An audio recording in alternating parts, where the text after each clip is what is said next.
It's not information. I always say, if it was just about information, which all of us have a plethora of on Google, everybody would be rich and skinny. So it's not a lack of information. It's a lack of proper knowledge and then taking action. So I'll give you this example of the 50-30-20. Take this with you. If you learn nothing else today, take this with you, because it doesn't matter the dollar amount that you're earning in your lifetime.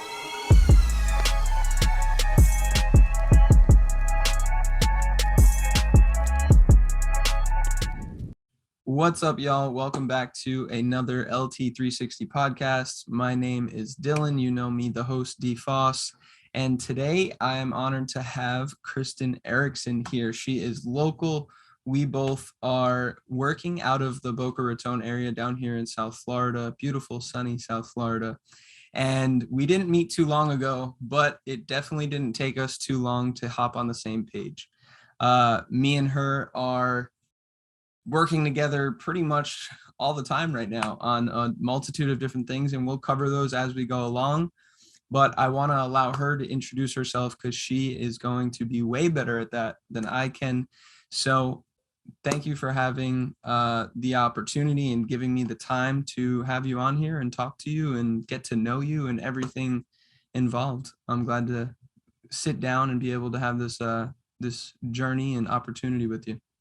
Thank you, Dylan. Thank you so much. To everybody out there in webinar land or Zoom land, you know, I believe in serendipity, and I believe that you meet certain people at a certain time for a certain reason. So Dylan and I have very similar backgrounds, even though I'm definitely older than he is. Not in spirit though, but as he mentioned, my name is Kristen Erickson. I was in the fitness industry for 26 years and still am, in a way. I was born in Minnesota, raised in Arizona, lived in California, moved to New York City, got sick of the weather, and now I'm in South Florida. So I have a bachelor in science in kinesiology, exercise science. That was my first half of my life. Then I went back to get my MBA and continued on to financial services licensing, and I'm currently a fully licensed financial advisor here, actually all throughout the United States. I'm currently licensed in 23 states, probably more to add as people are referred to me and need help. But I have a huge passion still for the fitness industry, which is why I'm sitting here now with Dylan. Yes, and that's how we met, coincidentally enough, ironically, right, in the health and wellness space down here. By way of going to a Ayurvedic workshop by our friend, Dr. Shivani Gupta, who's also been on the podcast. So it's funny how things come full circle. Quite literally, me and Kristen were sitting next to each other in a circle format at an Ayurvedic workshop. And we ended up just conversing and chatting, and Shivani put us in contact a little there at the end as I was about to take off. And we ended up meeting out at Raw Juice and just decided to catch up and network. And now here we are, a month and a half, 6-8 weeks. I don't know. Hasn't been too long, but and it's been awesome. She's been a huge supporter and advocate for everything that I'm doing, and I'm utilizing her wealth of knowledge, quite literally. I like that. Her wealth of knowledge to get myself into a better financial situation. So it's funny how we started to connect by way of basically communicating that fitness and finance are one and the same when you talk about language and strategy. So I would love for you to give your little backstory on basically how that came to be. If you are listening right now, you can go look her up on Instagram at Fitness to Finance. And no numbers, just the word fitness to finance, how it's spelled. Yep, no numbers. And it is so true. The more we talk about it, the more it seems that there's crossover. So I'd love to know when that light bulb went off in your head and when you started to say, I'm going to make this transition, but for lack of a better, result, or lack of a better term, it is one and the same. When did that light bulb go off? And explain that, journey to our friends listening. Sure. It happened actually when I was living in New York City. I was very, very fortunate to have one client at the time while I was still doing personal training, massage therapy, everything that goes into the whole entire health and wellness genre, for a single client who moved me to New York City. From LA, correct? From Los Angeles, correct. And I'll shorten this story, but within a year of me moving to New York City, he passed away. And I was the one that actually found him. Wow. He was alive when I found him, but he had passed out from a stroke. He was already basically gone on the left side. He couldn't speak. His speech pattern was already gone. Very, very tragic story. However, he was the one that really started the conversation, very similar, Dylan, to the conversation that I had with you in regards to, starting young and planning and being consistent and all of these things that go into, setting up your future when it comes to your finances. And at the time, I didn't understand, why is this happening? Plus, if any of you are old enough to remember what was happening in 2008 and 2009, we were in the middle of a financial crash. So imagine you're living in New York City, you don't know a soul outside of the concierge in his building and him.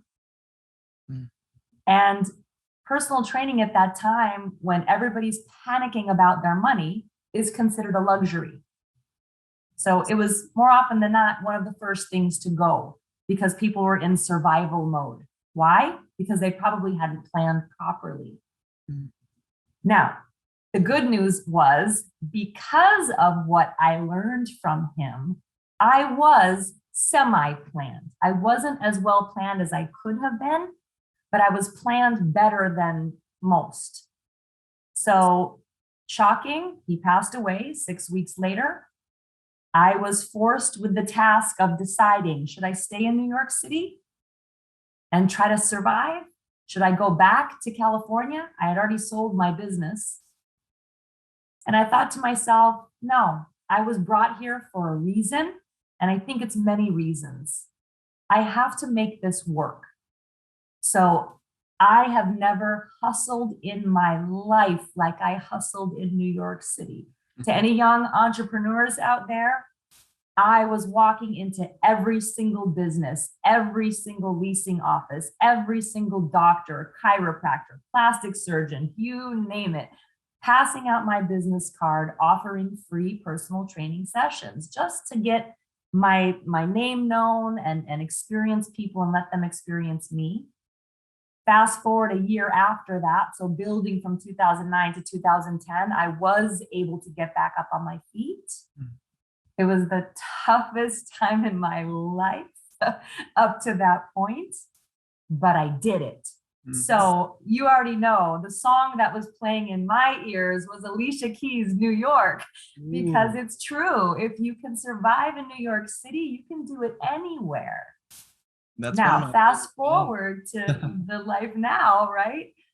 It gave me the confidence at that time, because of that tragic event, that if I not only survived and thrived that tragic experience, I could do anything. I could do anything. And at the time I was early 30s.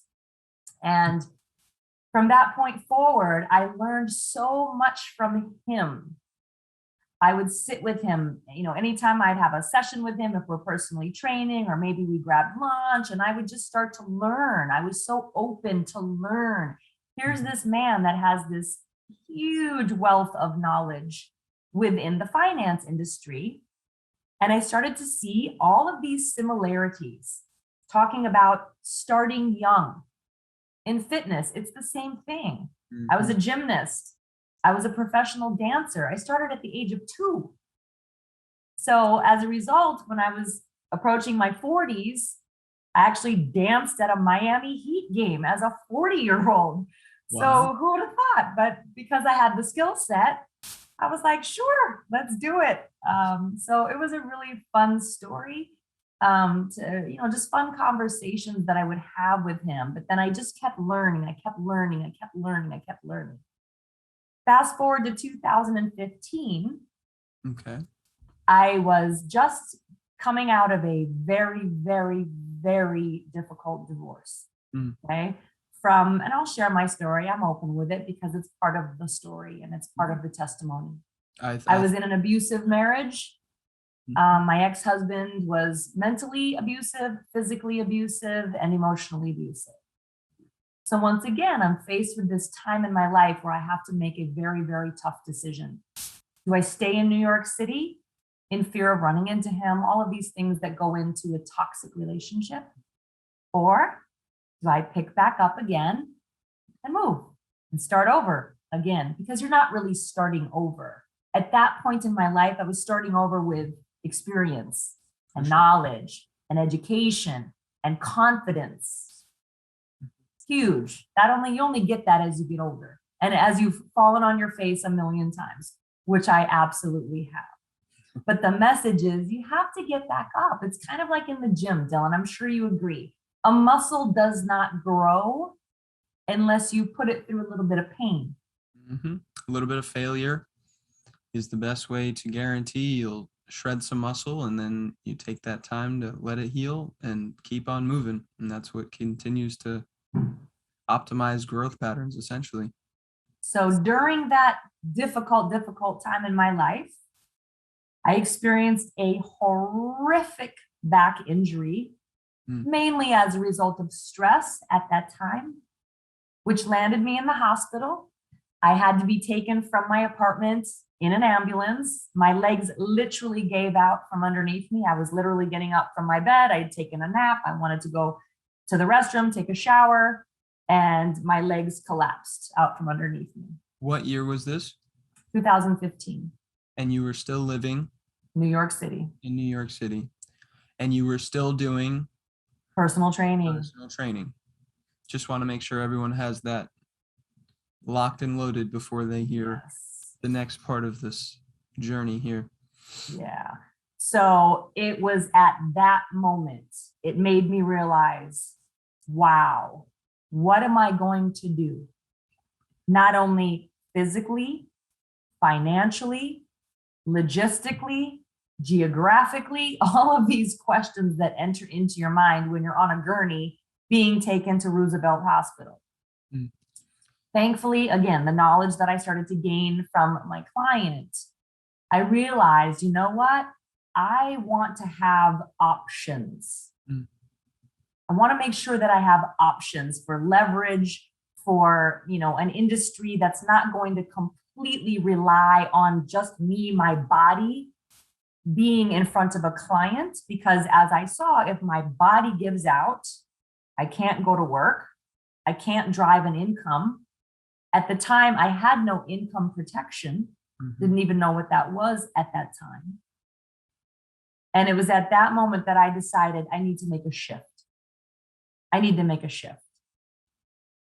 So 2 years later, and loss of income, and literally so much physical therapy and acupuncture and massage and, oh my goodness, rehabilitative exercises. I was an elite athlete at one point in my life. So to have that taken away from me, I'm sure you can imagine, you're used to being active. You're used to being, let's go to the gym. Let's do active things. And now I'm laid up in a hospital bed for 10 days and then 2 years of rehabilitation. It was not a good mental space for me at that time. I was going to ask, because as an athlete, so many of us are identifiable as that, not only to outside individuals, but to ourselves. So when we look at ourselves and say, oh, I am a basketball player, I am a dancer, and now you can no longer say that. The identity part causes that mental block. It causes that emotional taxing identification problem. And for you being in such a transition of rehabilitation physically, were you also tackling mental rehabilitation? Were you actually utilizing psychiatric help or psychologist of any sort to talk through issues and problems? Not as much as I should have, because not only was I disabled, physically, Mm. but I was having so much mental stress because of the divorce. Mhm. And as you can imagine, my finances were being stressed at that point. So in New York City at that time, just to give you perspective, a psychologist was about $450 an hour. Whew. So you can imagine, I'm not driving an income the way I'm used to. I had no income protection. I had no backup plan. Mm. So yeah, because there was not a plan in place, I had to do a lot of yoga. When I was ready to physically get back to yoga for the mental space of it, because I knew I could meditate. I'm a woman of faith, so prayer for me and conversations with God and my family, who's all faith-based. It was that got me through. That was the only thing that got me through. There's no doubt in my mind. Now, if you came across a certain point where you said, okay, I know I need to transition, but over the course of those 2 years, what did that transition look like? Because I'm sure you weren't necessarily going full bore back into your personal training and fitness background and career. So where was that next step, or where did you delegate maybe 80% of time to something you already knew and 20% of your time, whatever the percentage may have been, to learning the financial world in a more career-based, serious way? I became a professional student again. As you may imagine, there are multiple licensings that need to take place. Mhm. And these are not simple tests. These are not read a pamphlet and take a test. No. So thankfully, I did have some residual income coming in based on leveraging that I had established. Thank goodness. I did have, finances saved where I could put that back into developing my skill set educationally, which is why I went back to get my MBA. No matter what, they can't take away your education. You can't.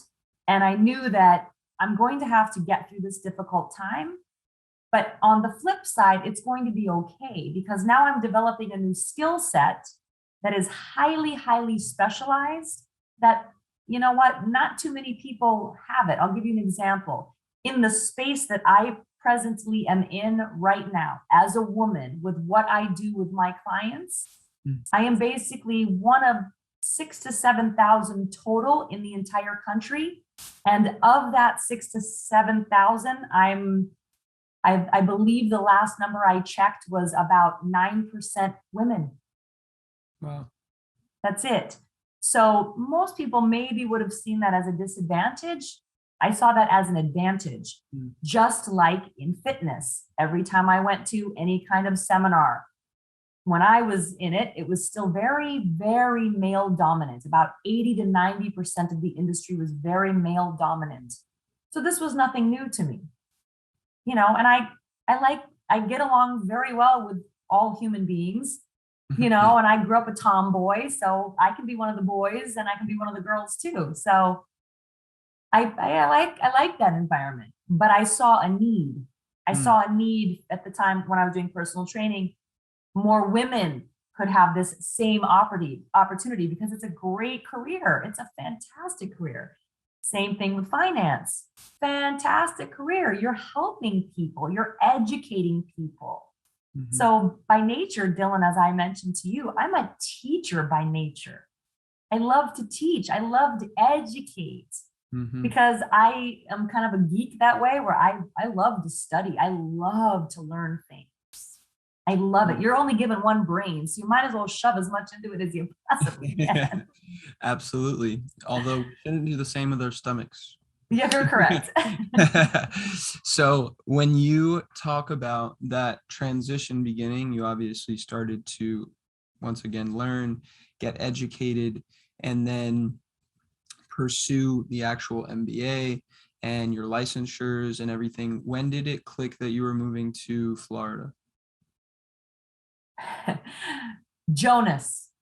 Jonas was the last blizzard in New York City when I said, no, no, no. We That's have to go bye-bye and we need to see sunshine and palm trees. So that's funny. it Okay. was literally that last blizzard, which was 2015. Mm. Okay. I started planting seeds down in Florida. Obviously, we have a lot of New Yorkers down here.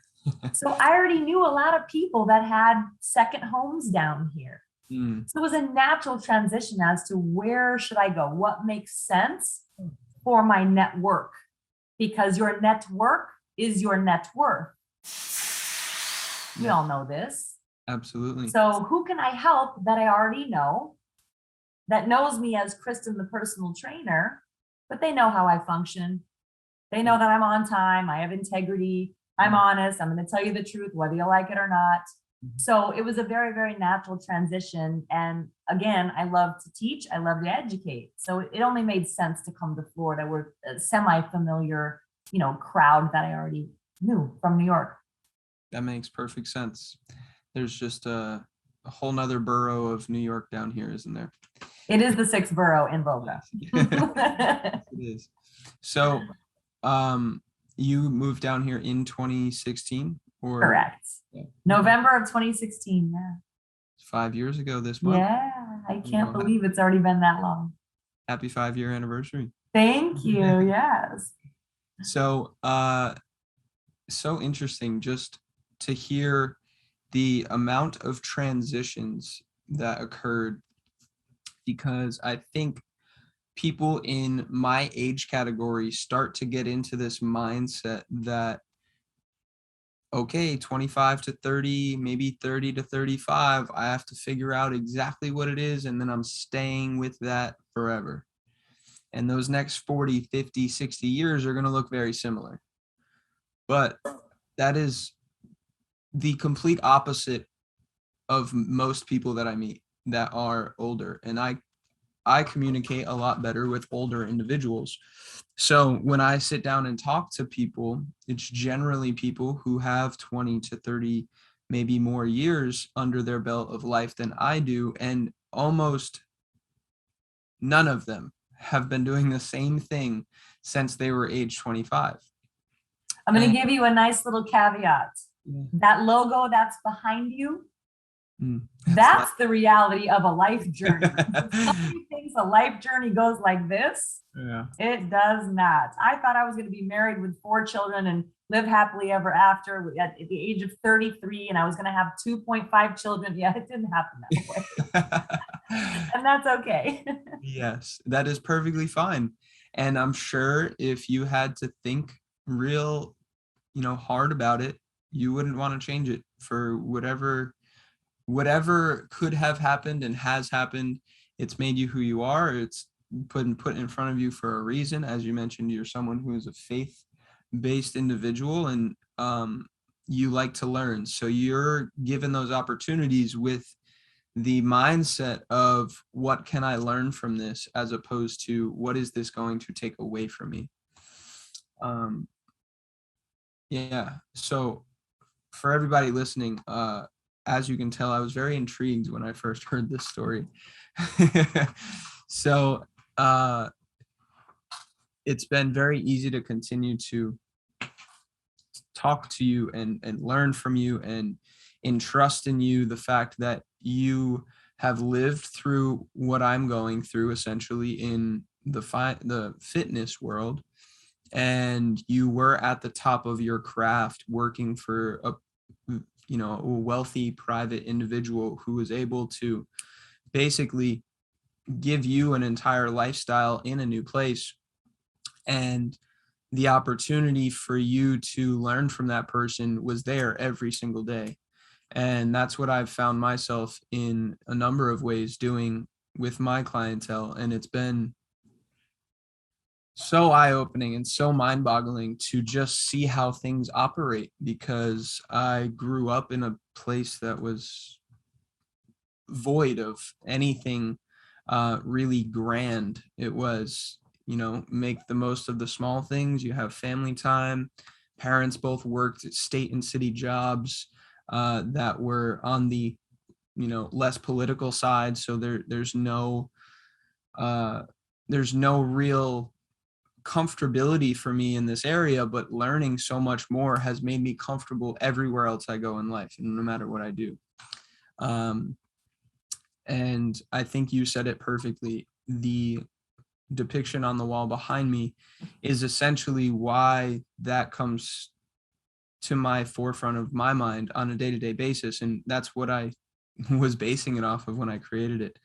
The ups and downs are what make life life. It's not the perfect little escalator to the top.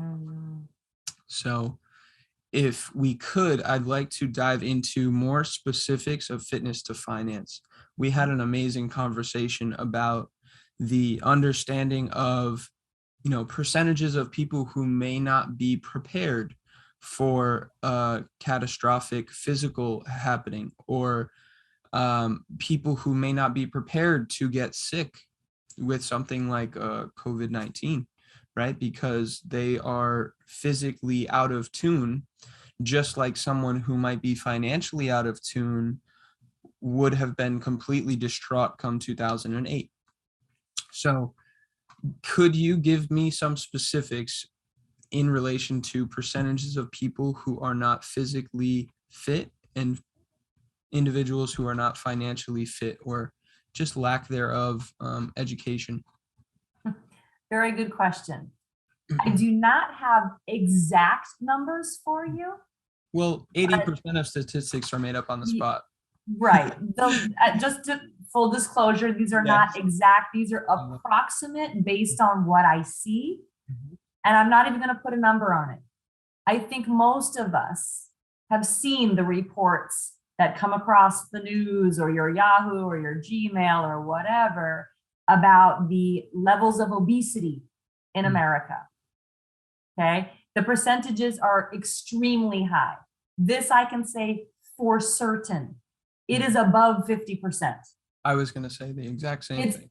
Probably even more, but I can say for sure it is above 50%. Overweight and obese BMIs account for over 60. I can say that for sure. There you go. And the same statistics hold true for people that are not planned. If anything, if I had to guess, it's even higher. It's even higher. Again, depending on the age group, I'm a product of the baby boomers. A lot of the baby boomers did not have the knowledge. They didn't have the education. So how would they possibly be able to pass that down to me? Whereas maybe somebody that was so fortunate to have that kind of education, they can create these generational amazing effects of habits. What are your habits? It really goes back to that. What you saw as a child, you mimic.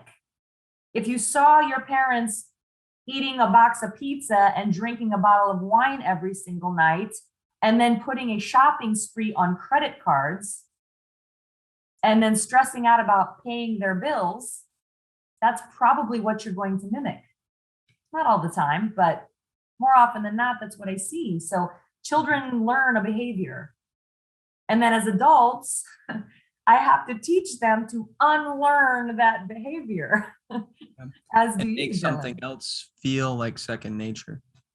Yeah. So it's changing the mindset. It's changing the wiring of how somebody feels and thinks, and the habits that they create throughout their day to be regimented. In my industry, I always give a fun little nugget that says, if you don't know about the formula 50, 30, 20, allow me to teach you. Things in fitness, we have these little formulas. Your heart rate minus this times 65% is going to give you your target heart rate for fat metabolism. We have these little formulas. So there's all of these consistencies between the two industries that are ultimately going to help that person get to the results and achieve the results that they want. In my industry, if you tell me you want to wake up really well positioned in retirement at age 60 with X amount of dollars coming in every single month, well, we have to create a plan for that. Dylan, if somebody comes to you and says, oh my goodness, I'm getting married in 6 months, I need to lose 25 pounds, what do I do? Mhm. We have to create a plan for that. It doesn't happen by just doing this. This is not a plan. Yeah. Yeah. I like that you always have said that every time we've sat down, this isn't a plan. And that also shows habit and consistency and basis of foundation, right? Yeah. So if you had to give somebody the hierarchy of things before you sat down with them and said, okay, these are the 4 things that on a broad spectrum we're going to tackle in our relationship, whether it be mindset, habits, those sorts of things. Where do those fit in? Not necessarily the financially specific things, but do you have a hierarchy or a pyramid to build up on? Absolutely. The first question is, what is important to you? It's really it. Because how is a surgeon going to perform surgery if they don't do an MRI? So similar to a financial MRI, you do a physical MRI. We have to find out, where is that person at in their current situation? What are your short-term goals, your mid-term goals, and your long-term goals? And then we reverse engineer it backwards. Awesome. It's very, very simple, but it's based on personal. So fitness to finance, it's a personal thing.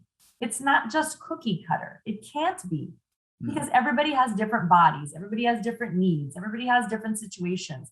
So we can't, it's impossible. I always giggle when somebody says to me, well, just send me something. Send you something? I would have to send you my entire house of information. And I don't really know what to send you because I don't know what's important to you. That's a very powerful statement, in the sense that most things in life come down to that. You very much get that question of send me something, and in my day-to-day nutrition or fitness, oh, send me what I can eat. Well, I don't know. That's a very, very, very, very broad question. And I will say, if anybody does send you something, you should run, because there's no cookie cutter. It can't be. It's I mean, maybe for some people that works, but that's not how I work. And I know for a fact that's not how you work. I want to get to know you. I want to really get to know you. If anything, I send a questionnaire. If I can Yes. sit down with this person and talk to them in person or on the phone, then I'm having you fill out a questionnaire that will give me that information forwarded in an email form, whether it be for nutrition or lifestyle or goals or fitness or supplementation, whatever it may be. You're getting some sort of evaluation before we ever sit down and give tips and tricks. Correct. It's an analysis, a financial analysis, and it's a fitness analysis. Have to. Absolutely. The physical, the nutra analysis, right?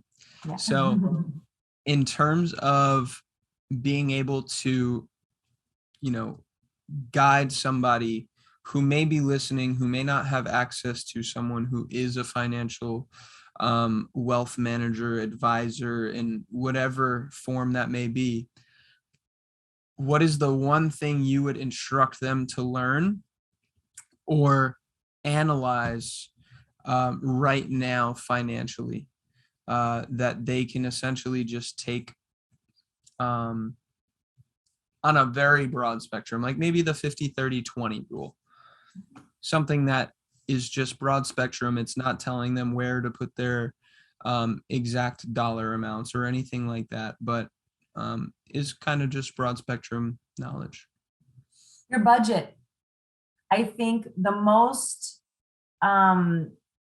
issues that I see with people that maybe they've never had that conversation, they actually have no idea the actual numbers of what is coming in and what is going out.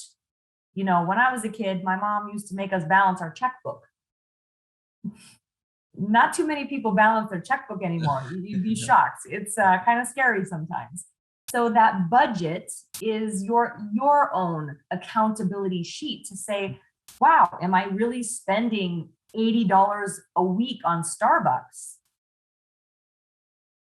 I mean, people don't know. I think they just whip out the card and all of a sudden you don't really know how your paycheck went from X amount of dollars to not too much left. Yeah. So I always teach, you know what, it's math, it's not my opinion. And certain formulas like the 50, 30, 20, which I'll go into right now, it applies to every single financial bracket, whether you're making $80,000 a year or $800 million a year. You cannot throw more money when a person has a money problem. I'm sure you've heard the song, More Money, More Problems. Yeah. Why? Because they don't have a good relationship with money and where is it actually going? Are we actually, you know, in fitness, let's say we're testing heart rate. We'll do that for 60 seconds.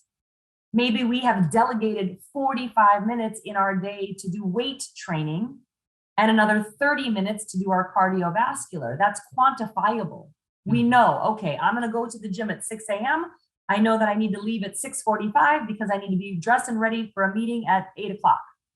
Quantifiable. Whereas sometimes when people, you know, maybe they're just running through their bank account, but they really are not capturing every single dollar in, every single dollar out. And then when I show them, well, this is what you wrote, more often than not, they're shocked. I had no idea I'm spending that amount of money on food. For example, I'll give you an example. Somebody that I had in New York City, it was kind of cute.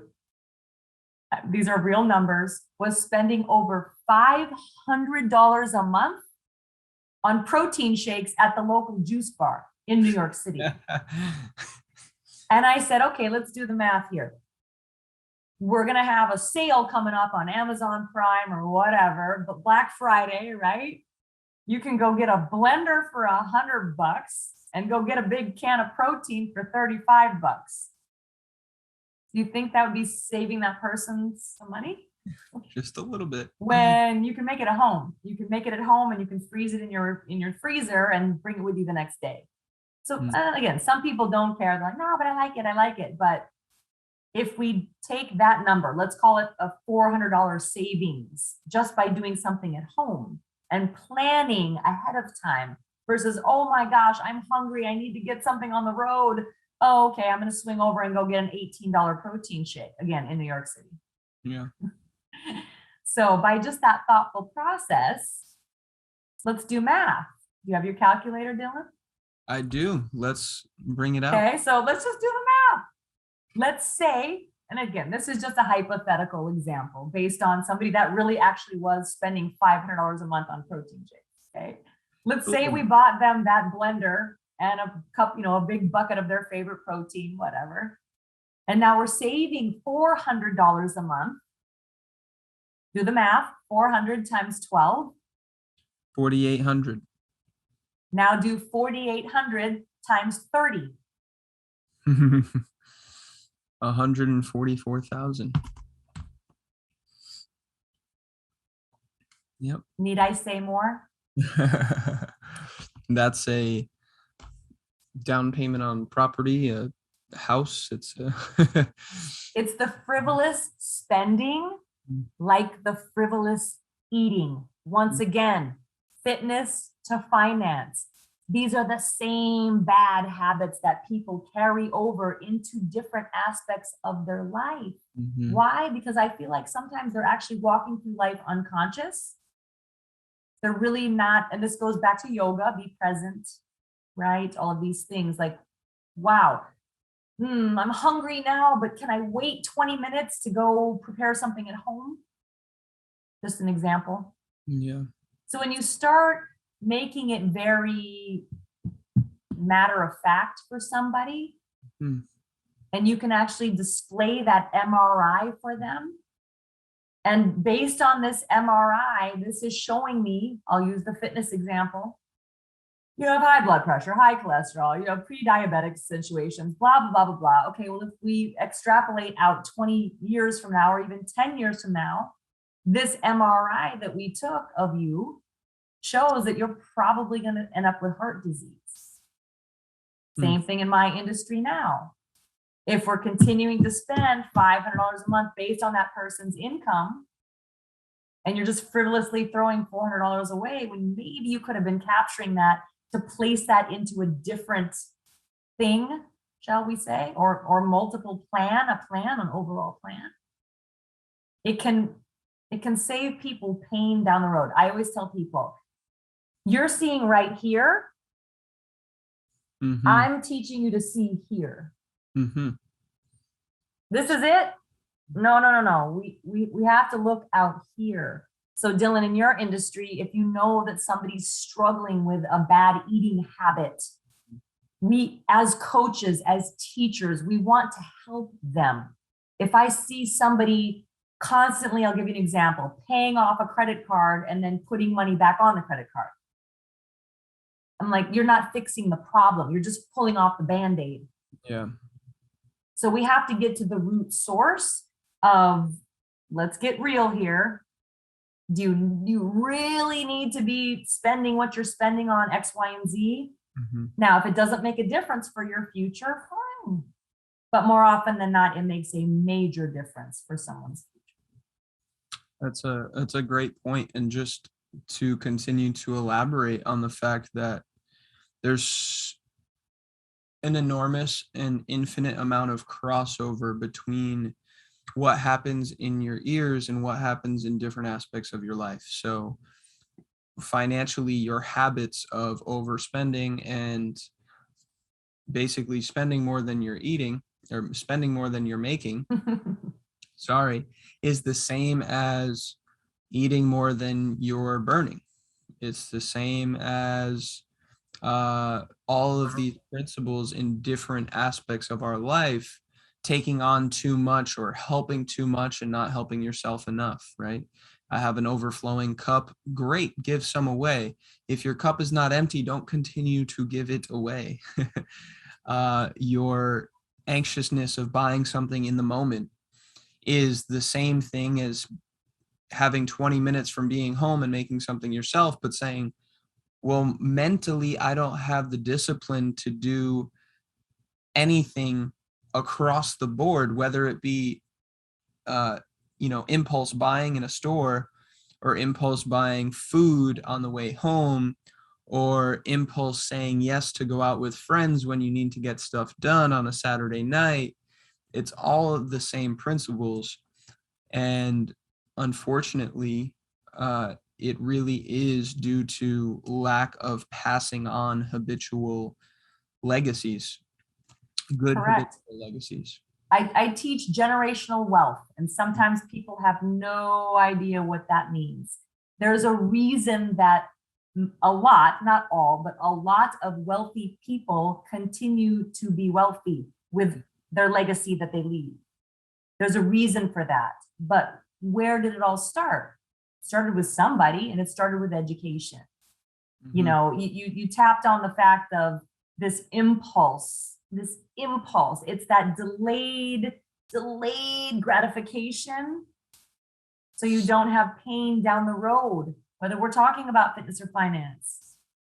I get it. Yes, I'm sure there's times when I'm like, wow, I'm really tired. I'm not going to cook, and it's going to take too long to order something.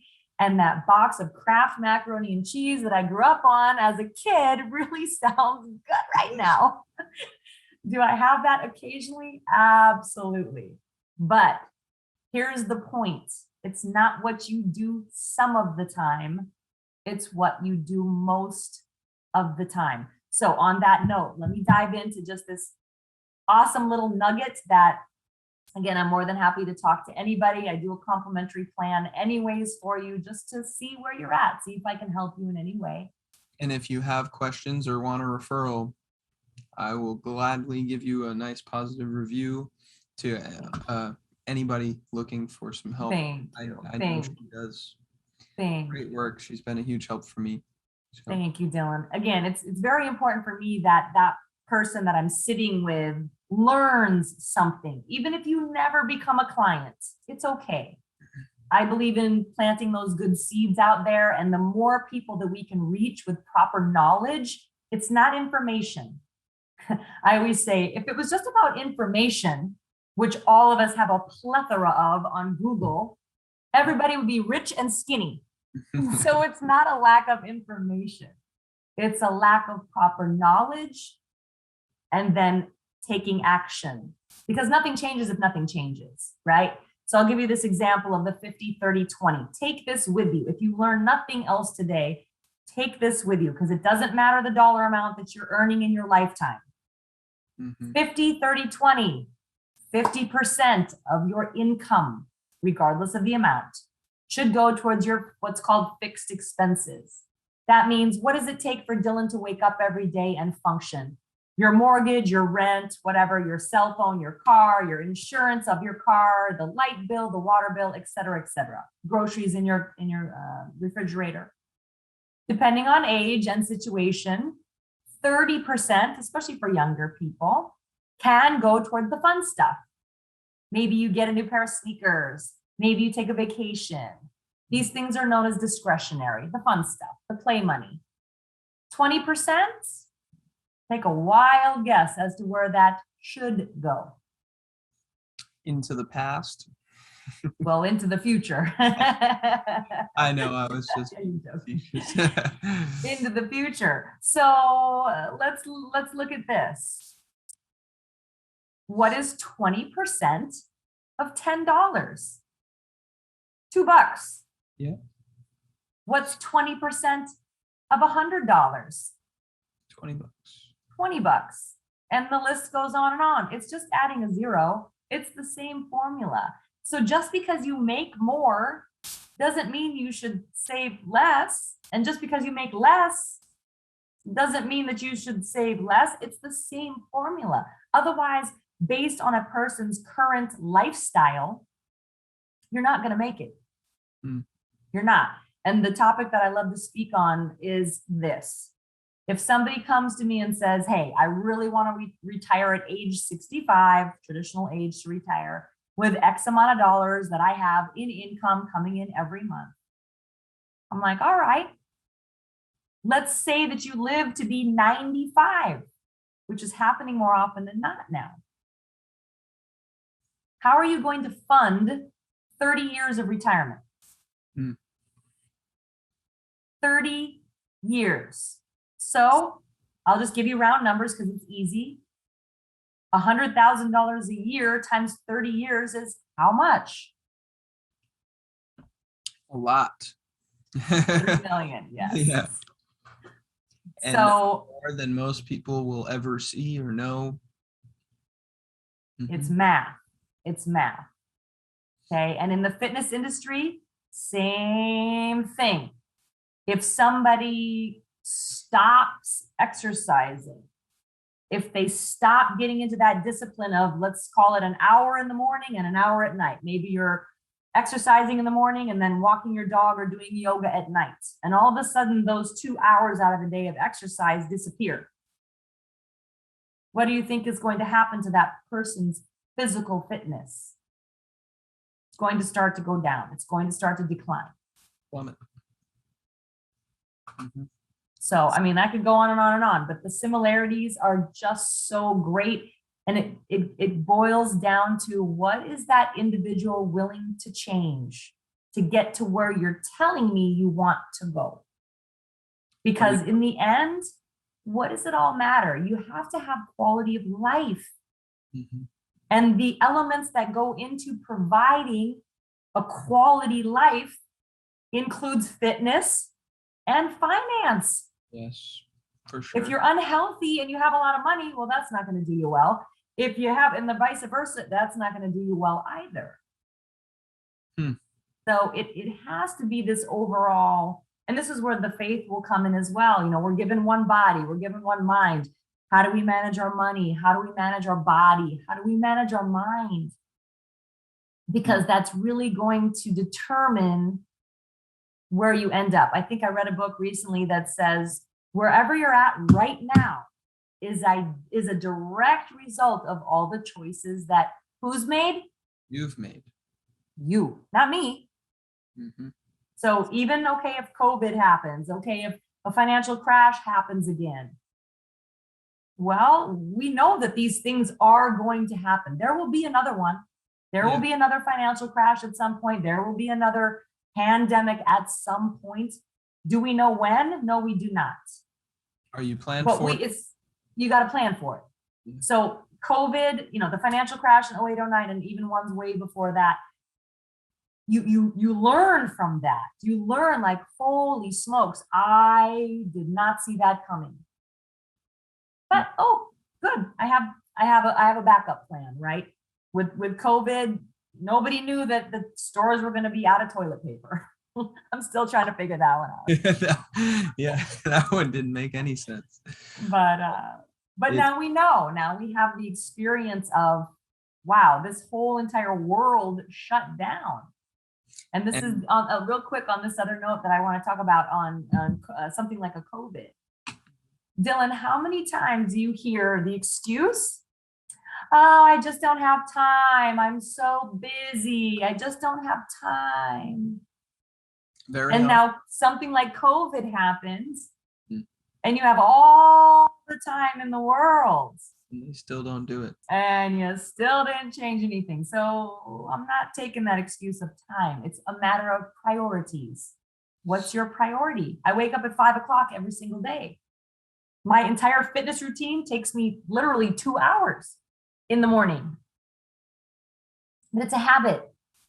I go to bed at 10 o'clock at night. Why? Because I have to function highly dealing with people's personal information and personal finances. So I have to be sharp for that. You need to sleep as well, Dylan, because you have to be sharp for your clients in the morning, giving them your energy and your coaching and all of these things. So again, habits.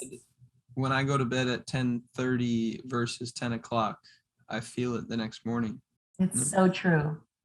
Yeah. And all of those, like if you just did that for a year, if you're missing your mark, let's call it 10:30 versus 10 o'clock, that compounding accumulation effect has a negative effect on the rest of your life. Great book for everybody. If you have not read it, because it applies to every industry, read The Compound Effect. I was going to literally ask you, because you had alluded to a book before, and then right there you hit on The Compound Effect, which you told me to buy. Do you have one or two other books that you might recommend as well? Maybe that's a very good question. Maybe broad spectrum, maybe something that's more financially tuned, and maybe something that's more fitness or just mindset oriented. Oh my gosh, I'm gonna have to get back to you on that, because I literally have so many that I would have to really dive into what would be a good recommendation, but I'll give you a couple. I'm sure most people have read, 7 Habits of Highly Successful People. That's a fantastic one. That's kind of normal. Start with Why by Simon Sinek. Simon Sinek's one of my favorite. Nice. All right. Yeah, I mean there's so many wonderful. There's a plethora. There's no shortage, and like you said, if information was the commodity, we'd all be rich and skinny. Wealthy and skinny and in shape. So how about maybe from a podcast standpoint, is there anything that you listen to from a podcast, or one person or platform that you really recommend people dive into? I do love Simon Sinek. There's ones that are very, very specific to my industry that you guys can't listen to. I'm sorry, because they're specific. Yeah. But it again, it all talks about the same things. A lot of what we do as teachers is actually psychology. Mm-hmm.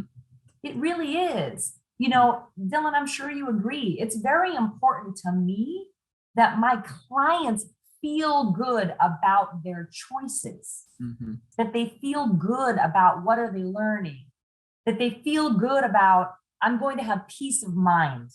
I think through all of my things that happened in my life, all the between the injury and all those things that happened, when I got out of that and I moved to Florida, I promised myself, you know, at that time, the most important thing for me was peace of mind. It is because the mind can be a very dangerous place for people. Mm-hmm. Even in any industry, we use this term brain trash. People will talk themselves out of something. Oh, I can't show up at the gym. Oh, I'm never going to be able to do that. Oh, I'm never going to start my business. I'm never going to be able to retire because of X, Y, and Z. That's brain trash. Get that out of there. What you believe you achieve. And I know this is not new information for anybody, but it really does help to keep those nuggets in your ear. You are a direct result of what you see and what you listen to. So if you're constantly listening to negative things, negative people, negative programming, well, you're going to become negative. I'm sorry, but you are. Yeah. I saw a post just previous to hopping on here. It said music is food. Yes. And in the same essence that our aura has a heartbeat and it gives off a frequency, food has a frequency, assuming that you're eating a whole plant-based, real food diet. And that's the problem with most of what we've started to adopt in this modern society is so many things are innate. They have no life to them. They have no frequency to them. They have no vibrancy. And when your vibrancy hits it, it just bounces back. So the literal mind frame of being in a cell in a prison is that you're stuck in your own thoughts. Those vibrancies and frequencies are not even going through the wall. They're not penetrating. So you get stuck. You're just pinging your own thoughts off the wall back and forth and back and forth. And most of the time it's that self-trash talk that is what's getting pinged back and forth. And what you consume, what you eat, what you take in from your skin to your eyes, to your ears, to your mouth, your nose, your sensory input, and your food is what dictates the frequency that you live your life at. One of the most brilliant things that somebody said to me, actually, when I lived in Los Angeles, I had a bunch of amazing A-list celebrity clientele. I was very fortunate to be based in Malibu. I went to Pepperdine University, so they all live there. And one of them happened to be Linda Hamilton. If you're 25 years old, you might not know who that is.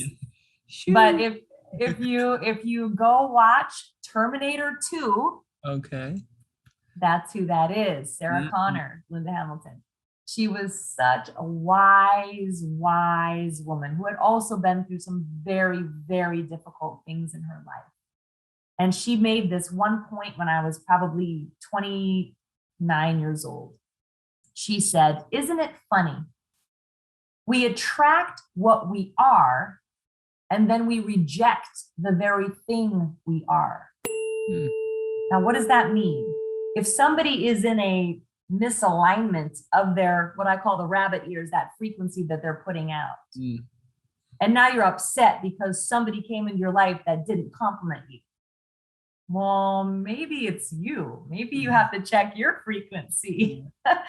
And trust me, Dylan, there were times in my life, in my 20s, that my frequency was off.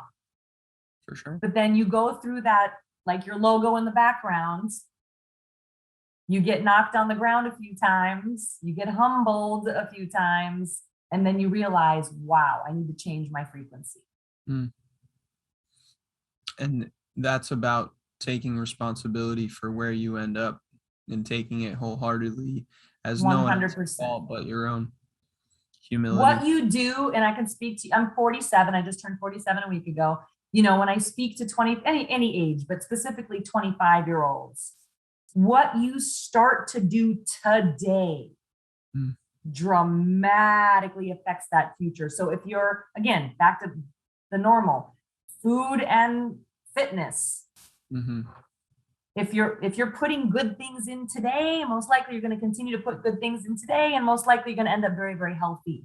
If you're 25 and you're living below your means and you're doing 50, 30, 20, well, if you stick to that, yeah, you're going to probably end up really, really well.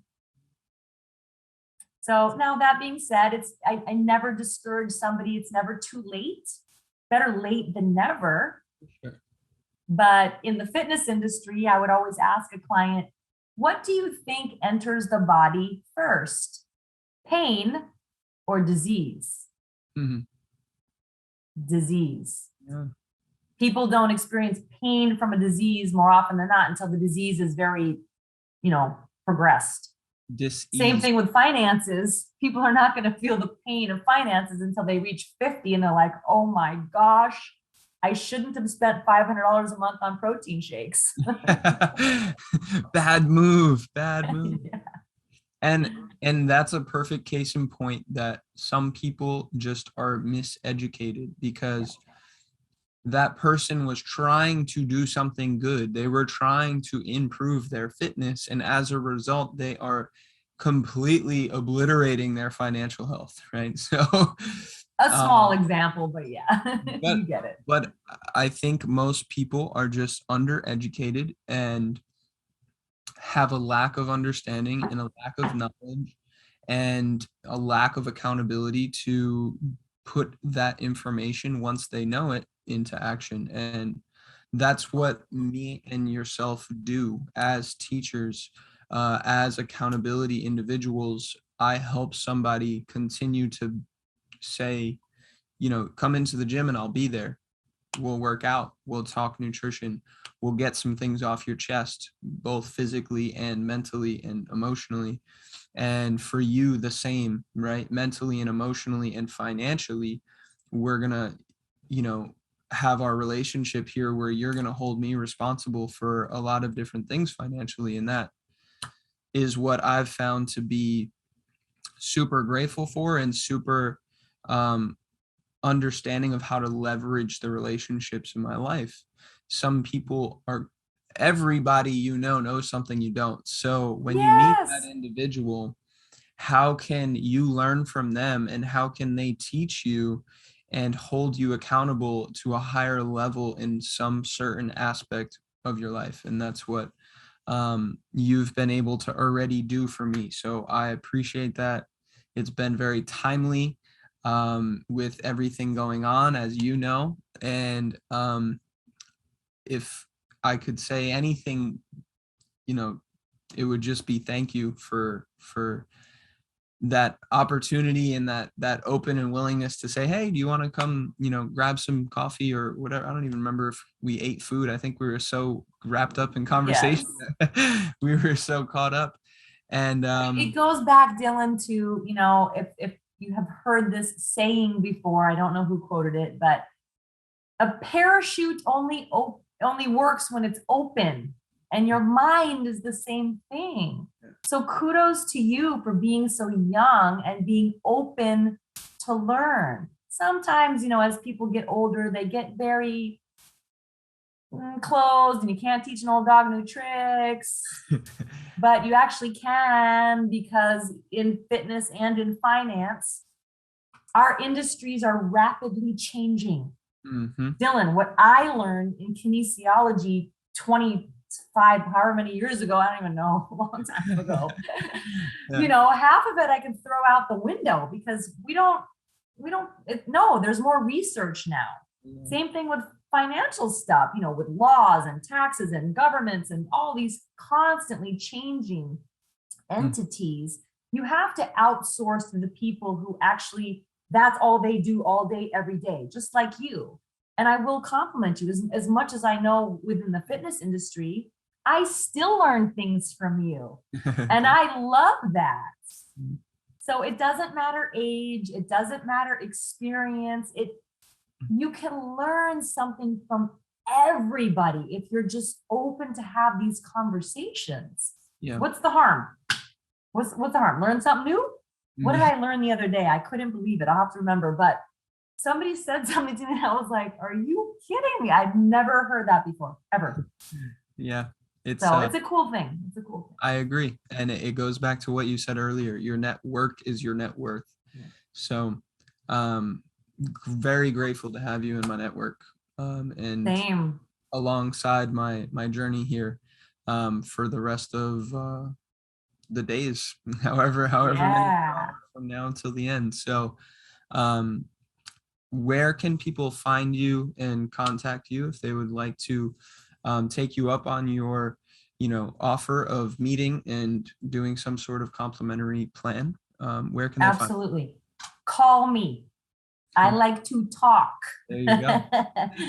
But you can reach me. My direct number is 561-403-3733.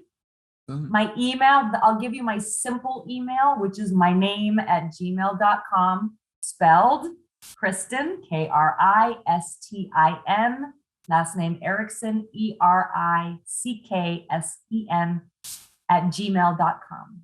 Simplest way, but shoot me a text, introduce yourself to me so I know who I'm going to pick up the phone for. Yes. And I'm more than happy. It's all about education, and it's important. Yeah. It's important. Pay it forward. Yep. So that is all I have for you. I want to once again thank you for your time, your knowledge, everything and anything. It's been a blessing, and I'm sure everyone who listens will be able to take a few golden nuggets from the podcast and from the episode. So, and again, follow on Instagram, just if you want some, good, happy vibes of everything. I'm all about positivity, and you'll get to see my baby girl, Kizzy, my white boxer. She's the best. My goodness. Fitness to finance, and there's many ways to contact me, but that's probably the simplest for people. So. Cool. Well, I thank you, Dylan, for having me on. I really enjoyed it. I knew we would have a great, organic, non-scripted conversation because it just flows. I appreciate that, and I appreciate you. Well, thank you. I will be seeing you very soon.